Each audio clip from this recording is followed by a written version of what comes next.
दोस्तों, मनुष्य जिस प्रकार से सोता है, उसका उसके जीवन पर पॉजिटिव अथवा नेगेटिव प्रभाव पड़ सकता है। खासकर घर की लक्ष्मी अर्थात घर की स्त्री किस प्रकार से सोती है, इस पर उस घर की किस्मत टिकी हुई होती है।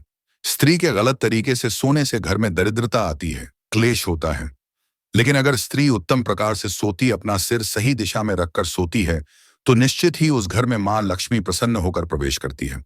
हमारे शास्त्रों में स्त्रियों के सोने के तरीके को विशेष महत्व दिया है। अगर स्त्री इस प्रकार से सोती है तो उसे सुख समृद्धि की प्राप्ति होती है। नमस्कार, वेलकम टू आवर चैनल। दोस्तों, संसार के कल्याण हेतु उन्होंने ब्रह्मचर्य व्रत का पालन करते हुए जप तप आदि प्रकार के महान कार्य किए हैं। उन्होंने अपनी योग्य विद्या ज्ञान तथा अनुभव के आधार पर प्राचीन शास्त्र और पुराणों का निर्माण किया तथा देवताओं द्वारा प्राप्त ज्ञान को भी उन्होंने शास्त्रों के माध्यम से मनुष्यों तक पहुंचाने का उत्तम कार्य किया है। हमारे धर्मशास्त्रों में स्त्री और पुरुष दोनों के लिए ही महत्वपूर्ण नियमों का वर्णन किया गया है। सुबह जागने से लेकर रात्रि को सोने तक किए जाने वाले सभी नित्य कर्मों से जुड़े महत्वपूर्ण नियमों के बारे में हमारे शास्त्रों में बताया गया है। एक मनुष्य को उत्तम स्वास्थ्य की प्राप्ति के लिए अपने शरीर को कैसे शुद्ध रखना है और शरीर को पवित्र करने के लिए नित्य कौन से कार्य करने चाहिए, इसका वर्णन भी हमारे विद्वान ऋषि ने क्यों ने किया है। श्री कृष्ण कहते हैं, मनुष्य को अपने शरीर से अत्यधिक मोह नहीं करना चाहिए, किंतु उसे परमात्मा से प्राप्त इस शरीर का नाश भी नहीं करना चाहिए। कई बार मनुष्य नाना प्रकार के अनिष्ट कार्य करके अपने पवित्र शरीर को मलिन करते हैं, इसे दूषित करते हैं तथा पाप युक्त बना देते हैं, जिस कारण से शरीर में रोग उत्पन्न होते हैं, मनुष्य की आयु कम होने लगती है और उसे अकाल मृत्यु प्राप्त होती है। आज हम बात करने वाले हैं मनुष्य को अपने शरीर को पवित्र कैसे रखना है और रात्रि को सोते समय कौन से नियमों का पालन करना चाहिए। खासकर महिलाओं को इस एक महत्वपूर्ण नियम का पालन अवश्य करना चाहिए, अन्यथा जीवन में दुर्भाग्य आता है। सबसे पहली बात है कि मनुष्य को नित्य स्नान करना चाहिए। बिना स्नान किए कभी नहीं रहना चाहिए। स्नान से ही शरीर की शुद्धि होती है। स्नान करने के पश्चात ही मनुष्य देव पूजा आदि धार्मिक कार्य करने के योग्य बन जाता है। बिना स्नान किए कभी भोजन तथा पूजा पाठ नहीं करना चाहिए। बिना स्नान किए भोजन करने वाले मनुष्य के घर में लक्ष्मी का वास नहीं होता है। दोस्तों, हमारे सभी धर्मशास्त्रों में बालों के विषय में महत्वपूर्ण ज्ञान दिया गया है। मनुष्य को अपने बालों को कैसे रखना चाहिए, किस दिन कटवाना चाहिए तथा किस दिन नहीं कटवाना चाहिए। बालों को कितना लंबा रखना श्रेष्ठ होता है और बालों से संबंधित क्या तांत्रिक कारण होते हैं, इसके बारे में शास्त्रों में बताया गया है। दोस्तों, हिंदू धर्म में सप्ताह का प्रत्येक दिन किसी न किसी देवता को समर्पित होता है और सप्ताह के प्रत्येक दिन के कुछ नियम भी अवश्य होते हैं। इसी तरह बाल कटवाने से संबंधित भी कुछ नियम होते हैं, जो हर दिन के हिसाब से अलग अलग बताए गए हैं। शास्त्रों के अनुसार मनुष्य को अपने बाल मंगलवार, गुरुवार और शनिवार के दिन कभी नहीं कटवाने चाहिए। मंगलवार का दिन मंगल ग्रह से संबंधित होता है। मंगलवार को बाल काटने से जीवन में क्लेश की स्थिति निर्माण होती है, अकारण ही शत्रु निर्माण होते हैं और व्यक्ति का स्वभाव भी क्रोधी बनने लगता है। गुरुवार के दिन भी बाल नहीं कटवाने चाहिए, इससे गुरु कमजोर होता है तथा व्यक्ति की आयु भी कम होने लगती है। इस दिन बाल कटवाने से धन संपत्ति का नाश होता है और दरिद्रता भी आती है। शनिवार के दिन भी बाल कटवाने से मनाही की गई है।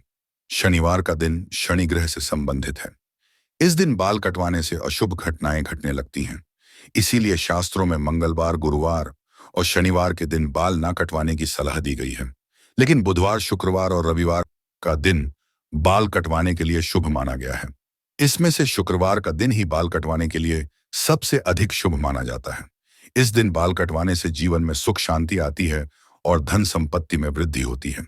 दोस्तों, शास्त्रों के अनुसार वातावरण में कुछ ऐसी लहरें अर्थात सूक्ष्म ऊर्जा होती हैं जो हमें आंखों से दिखाई नहीं देती हैं। यह सूक्ष्म ऊर्जा हमारे सभी क्रियाकलापों पर प्रभाव डालती है, लेकिन कुछ विशेष तिथियों पर यह लहरें बहुत अधिक सक्रिय अथवा तेज हो जाती हैं। इसीलिए इन तिथियों पर बाल नहीं कटवाने चाहिए। अमावस्या पूर्णिमा के दिन बाल कटवाना बहुत ही अशुभ माना गया है। इस दिन जो अपने बाल काटता है, उसके जीवन में नकारात्मकता और दुर्भाग्य आता है। साथ ही मध्य रात्रि में भी अपने बाल नहीं कटवाने चाहिए। इस समय पर वातावरण में तामसिक और नकारात्मक ऊर्जा का प्रवाह अधिक होता है, जिसका सीधा असर हमारे मस्तिष्क पर पड़ता है। इसीलिए रात्रि में बाल ना काटने की सलाह दी जाती है। साथ ही शास्त्रों के अनुसार पवित्र त्योहार श्रावण मास, संक्रांति, ग्रहण आदि दिनों में भी बाल नहीं कटवाने चाहिए। इन दिनों में बाल कटवाने से पाप लगता है और जीवन में दुर्भाग्य आता है। जन्म दिवस पर बाल कटवाना भी अशुभ माना गया है। आइए अब जानते हैं महिलाओं के लिए बालों से संबंधित कौन से महत्वपूर्ण नियम बताए गए हैं। शास्त्रों के अनुसार काले घने और लंबे बाल स्त्री का आभूषण होते हैं। बालों से ही स्त्रियों में पवित्रता और सकारात्मकता आती है। प्राचीन काल से ही स्त्रियों के लंबे बालों को उनके सौंदर्य का प्रतीक माना जाता है। लेकिन लंबे बालों से जुड़ी महत्वपूर्ण बात आप सभी को ध्यान में रखनी चाहिए। शास्त्र कहते हैं कि स्त्रियों के बाल कमर के नीचे तक नहीं होने चाहिए, और यदि हो तो उन्हें इस तरह से बांध कर रखना चाहिए कि कि वे जमीन को स्पर्श न करें। स्त्रियों के बाल बहुत ही संवेदनशील होते हैं। बाल जमीन पर टकराने से जमीन पर फैली नकारात्मक ऊर्जा बालों के माध्यम से मस्तिष्क में प्रवेश करती है, जिसके नकारात्मक परिणाम भोगने पड़ते हैं। साथ ही शास्त्रों में कहा गया है कि स्त्रियों को अपने बाल कभी गंदे नहीं रखने चाहिए, इससे मां लक्ष्मी रूठ जाती है। साथ ही स्त्रियों को अपनी मांग में सिंदूर अवश्य लगाना चाहिए, इससे स्त्रियों को सौभाग्य की प्राप्ति होती है। स्त्रियों को अपने बालों को हमेशा स्वच्छ रखना चाहिए। इसके पीछे धार्मिक कारण यह है कि बाल स्वच्छ रहने पर सिर में खुजली नहीं होती है, और सिर में हमेशा खुजली करते रहना शास्त्रों में अशुभ फलदायी माना जाता है। गरुड़ पुराण में कहा गया है, जो स्त्री अपने बालों को खुजला से हुए पूजा पाठ करती है, उसकी पूजा विफल हो जाती है। स्त्रियों को दोनों हाथों से जोर जोर से अपने बाल खुजला हुए गुरुजनों तथा बड़े बुजुर्गों से बातें नहीं करनी चाहिए। बालों को सुलझा समय जो जो बालों का गुच्छा निकलता है उसे अच्छे से फेंके। उसे यहाँ वहां फेंकने पर उसका दुरुपयोग हो सकता है, क्योंकि तंत्र मंत्र साधना और जादू टोने में हमेशा लंबे बालों का उपयोग किया जाता है, और इसका असर जिस व्यक्ति के बाल है उसके ऊपर पड़ता है। इसलिए महिलाओं को हमेशा अपने बालों को संभाल कर रखना चाहिए।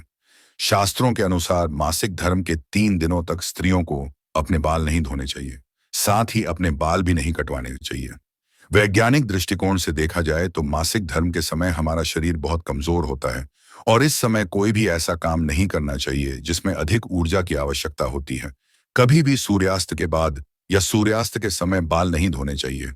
ऐसा करना अशुभ माना जाता है। आइए अब जानते हैं स्त्री और पुरुष को कैसे सोना चाहिए। शास्त्रों के अनुसार सोते समय अपना सिर हमेशा पूर्व अथवा दक्षिण दिशा में करके ही सोना चाहिए। उत्तर अथवा पश्चिम दिशा में सिर रखकर सोना अशुभ माना गया है। दक्षिण मृत्यु की दिशा मानी गई है। इस दिशा में अपने पैर कभी नहीं रखने चाहिए। इससे मृत्यु देवता यमराज का अपमान होता है। इसके पीछे वैज्ञानिक कारण यह है कि पृथ्वी की चुंबकीय ऊर्जा सतत प्रवाहित रहती है। यह चुंबकीय ऊर्जा उत्तर से दक्षिण की ओर बहती है।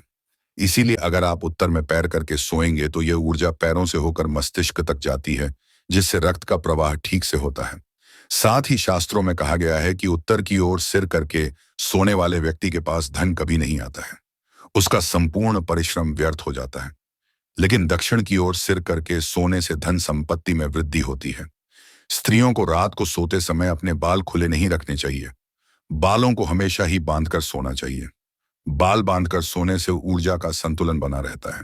बाल खुले रखकर सोने वाली स्त्री के घर में लक्ष्मी का वास नहीं होता है, और हमेशा धन से जुड़ी समस्या बनी रहती है। तो दोस्तों, इस प्रकार से हमारे शास्त्रों में स्त्री और पुरुष को सोते समय पालन किए जाने वाले महत्वपूर्ण नियमों के बारे में बताया गया है। उम्मीद है आपको यह जानकारी अच्छी लगी होगी।